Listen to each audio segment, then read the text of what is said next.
Samantala, nanawagan naman si Pangulong Aquino sa mga mambabatas na ipasa ang Bangsamoro Basic Law bago matapos ang taong 2014. Ito sa muling pagtiyak ng Pangulo sa isinusulong na peace negotiations sa Moro Islamic Liberation Front. Tiniyak ng Pangulo ang isang peace agreement sa pagitan ng dalawang panig na siguradong maisasagawa. Maasa po ako sa pakikihambag ng bawat Pilipino sa layunin natin para sa Bangsamoro.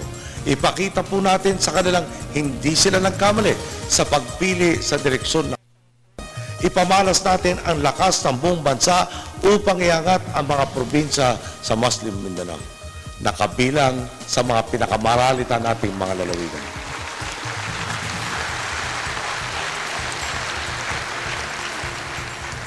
Tagumpay ng lahat ang ating hangarin. Hindi tayo papayag na may kababayan tayong mapapag-iwanan habang may ibang nakakalamang. Nananawagan ako sa ating Kongreso. Nabuo na po ang Transition Commission na gagawa ng panukalang Bangsamoro Basic Law. Tatapusin ito alinsunod sa mga prinsipyo ng komprehensibong kasunduan para sa kapayapaan.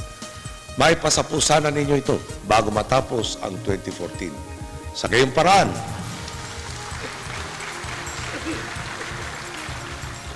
Sa gayong paraan, may sapat tayong panahon para makapaganda sa pag-alal ng bagong pamahalang Bangsamoro sa 2016.